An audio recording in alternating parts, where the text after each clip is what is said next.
In Japan, there's a completely abandoned island, an amazing place where thousands of people used to live. But today it's completely abandoned. It was the most densely populated place in the world, a unique historic place with a dark past. I spent several days in this incredible place. And in this video, we're going to visit it together. Welcome to Ghost Island of Hashima.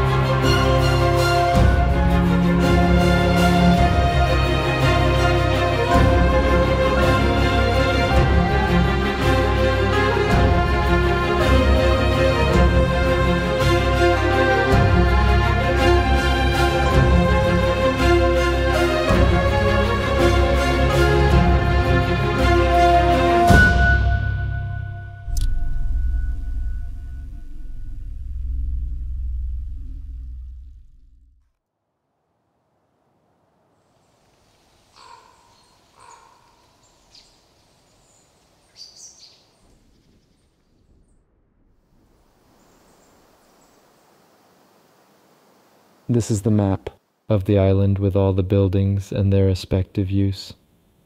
And they're all numbered, so it's pretty useful for finding your way around and figuring out where you're going.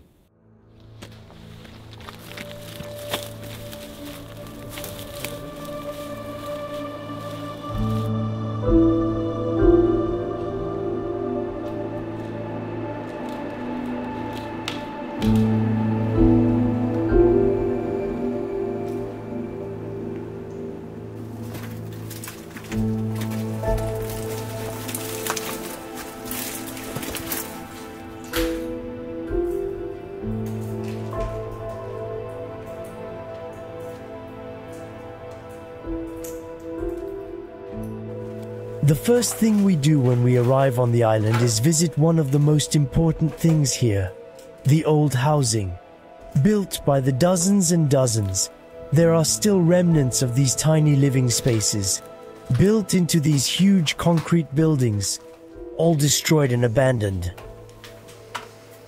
And it's when you explore the interiors of these tiny apartments that you can find full of objects from the past gathering rust and dust. Leave it in front of us. Everything you see, the damage, the destruction, the collapses, is due to the island's climate. Is due to the island's climate, the sea air, the tides and typhoons that have gradually eaten away at this neglected place. A lot of things have been taken and removed, but there are still quite a few items left, such as electronic equipment. We've just come across a TV, and you can really see that it's an old TV from the 60s. And if you look at the majority of objects, obviously date from those eras.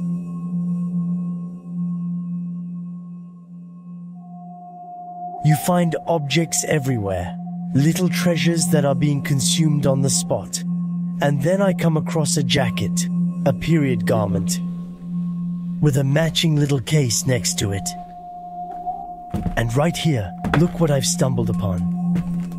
A bunch of little treasures, vintage toys. And there's some pretty amazing stuff, like this typical 1950 Soviet doll. There's another typically Japanese thing, this kaiju. I'm not doing this exploration of the past on my own. I'm with David RUEDA. If you've been following my channel for a while, you've already seen him. He's a photographer who specializes in these kinds of places. And together, we're going to visit this ghost island. And just what happened? Where are the inhabitants? There's a lot to say about this place. A lot has happened here. If this island reminds you of something, that's totally normal. It's been used in many works of art. Remember James Bond's river hideout in Skyfall? It was here, in Hashima, Japan. This ghost island, with its crumbling concrete facades and rusty iron framework, also inspired director Christopher Nolan to create Inception in the year 2000. It was also the setting for the film Attack of the Titans in 2015. But before becoming a film set, Hashima Island was the most densely populated place in the world in the late 50s, before being totally abandoned by its inhabitants. Originally, the island was uninhabited. In fact, it's just a tiny 6-hectare reef, one of 500 uninhabited islands in southern Japan, off the coast of Nagasaki. But in the 19th century, a coal deposit was discovered. And in those days, coal was essential to power the steamboats linking the United States to China. In 1890, Hashima was sold to Mitsubishi, then ruler of the Japanese fleet. The company transformed this deserted rock into a gigantic mining platform whose coal shafts would supply all the country's ships. Under the island, galleries were dug deep into the sea to extract the famous black diamond. Workers went to work on the seabed in appalling conditions for the time. It's dangerous, very hot, and the humidity is unbearable. 24 hours a day, in 8-hour shifts, to fetch coal, and up to 1,000 meters below sea level. Mitsubishi will install the workforce on site to extract the underwater coal. This was the first time men had lived on the island. To house the miners and their families, Mitsubishi built concrete dwellings, a real novelty for Japan. From a distance, Hashima is totally transformed and looks like a warship adrift, hence its nickname Gunkanjima, the battleship island. In 1916, 3,000 people lived there in difficult conditions. Housing was Spartan, with shared toilets, bathrooms and kitchens. Until the 1930s, a small town grew and grew, even on the sea, becoming a semi-artificial island.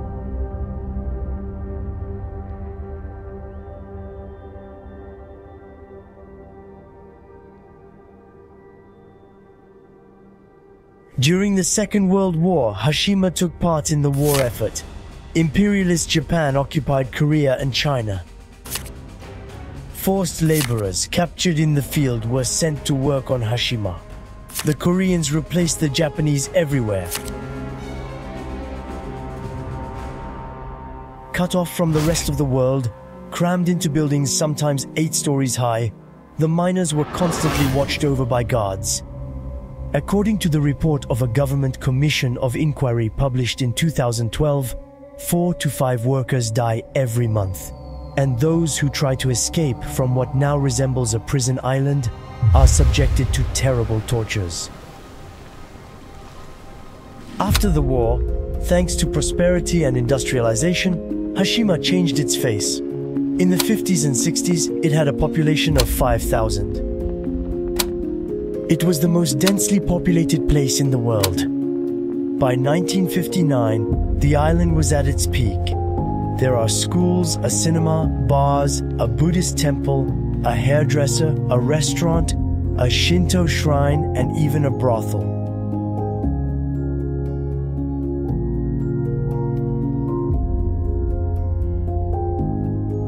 Everything was brought in from outside. Even the soil used to create the rooftop gardens where flowers and vegetables would grow in the 1960s was brought in by boat. At the end of the 1960s, oil replaced coal as the main source of energy, and Hashima's destiny changed. Mining activity declined. The decline was rapid. The Hashima mine closed in 1974, and the last inhabitants left the island forever. Hashima remained closed to the public until the late 2000s. It reopened after extensive renovation work. Today, it is mainly visited by tourists and a few former inhabitants. Today, you can visit the island with a guided tour. They've set up an itinerary that allows you to stay in the secure parts of the island, and since 2013, Google Street View lets you walk around the ghost town from the comfort of your sofa. One of the most visually famous things about this island are its inner courtyards. There are several, 3 of them. And in fact, what's very specific to Hashima is that it's already very, very tight. You really have to deal with very, very close neighbors. And then, well, everything here is concrete. And above all, nature is taking over. So you've got vegetation coming up from below, eating up all the buildings.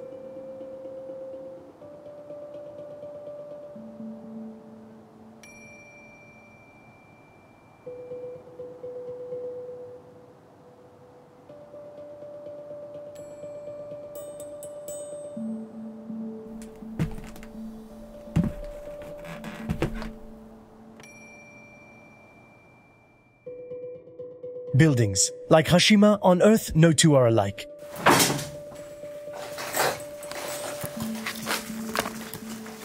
Over time, many buildings have been destroyed, but we've still got a few things for you to visit. First, let's start at the barber shop. The seats are incredible. There's a sort of red pipe, and you get a sense of the style of the period. It's so beautiful. And there are the old tripod hair dryers here, on stands. There. Atmosphere in this hairdresser's. And here's the old dentist's office where we were able to find quite a bit of equipment.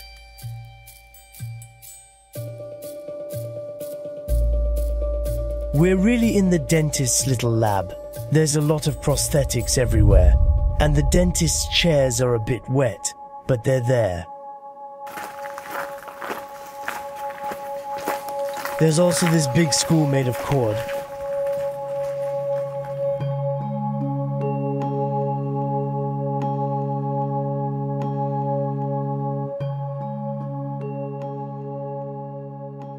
Now we're inside the school. What's left of the school, rather.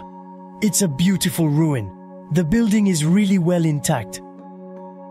Very, very damaged, I think, more so than the others, because it's not far from the sea. And the wind, the waves. The temple is completely destroyed. There are still a few pieces of furniture, and a few things that show us that there used to be courtyards with chairs.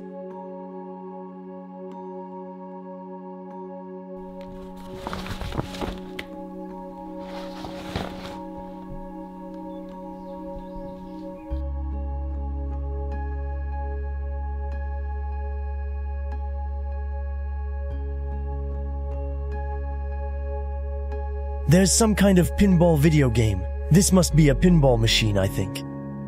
An old pinball machine, some kind of pinball machine.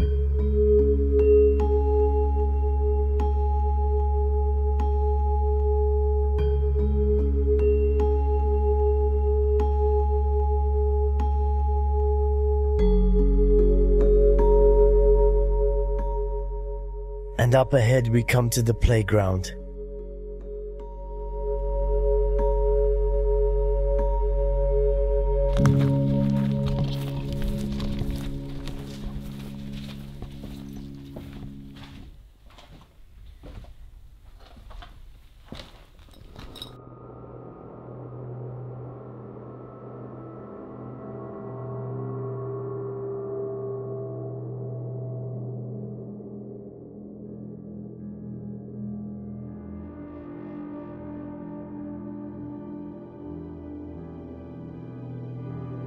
We're in the hospital.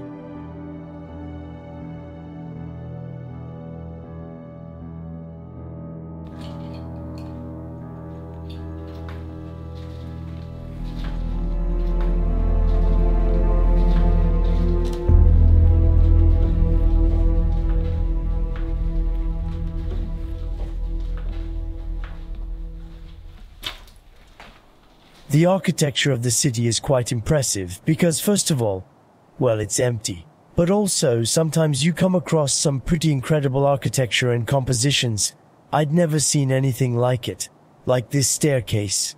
A sort of double X. It's really very graphic. It's very stylish. It's beautiful. There are also footbridges here. There are several gateways that come together.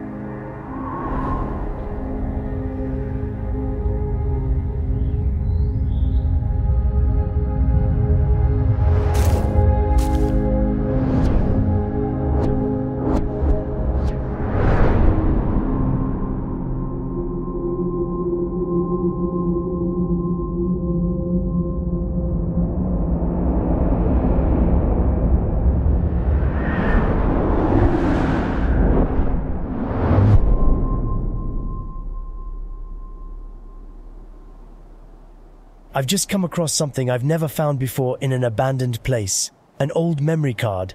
Maybe it belonged to an old photographer who came to the island, took a series of photos and then lost it. And hidden inside are lots of photos dating back 5, 10 years. We just don't know. but it could very well have come from a measuring device, because on the island, there are quite a few little devices to monitor the state of the buildings, how they move and so on. So maybe it's also used for this kind of measurement. It would be really cool to see what's on this map. And what's more, it's on Hashima.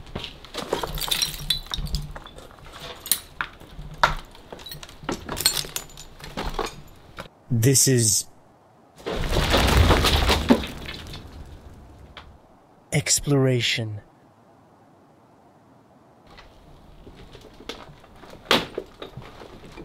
You really have to goof off because every single building is smashed. So every step is well thought out. Inside some buildings, it's really crappy. This one was like an office, I think, or something like that. When you explore like that, you find lots of little objects that are quite atypical. Well, this is very Japanese. We've got a baseball. It's really nice to take the time to visit each building, because you can find little treasures like that. Incredible little scenes frozen in time.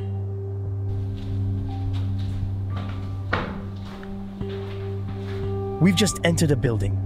And what's quite interesting and funny to see is that the floor is littered with airsoft replica ammunition. Little plastic balls.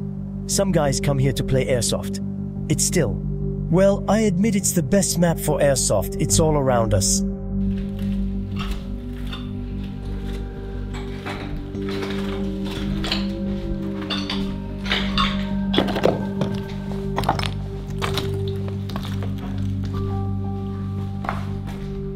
I'm on one of the roofs of the main buildings, and back in the day, they had gardens.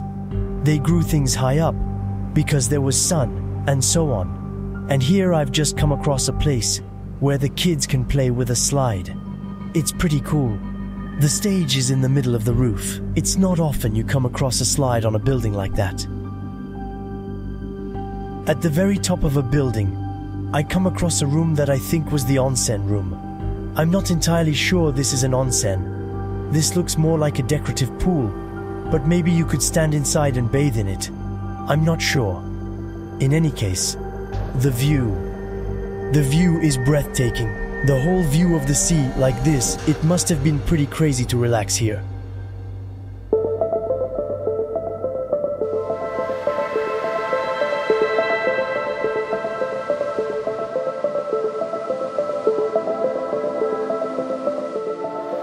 Now you know a bit more about Hashima, and I hope you've enjoyed your visit.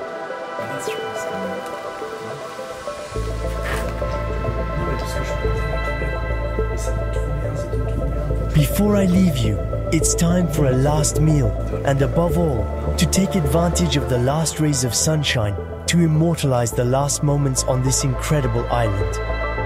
We've always dreamed of exploring.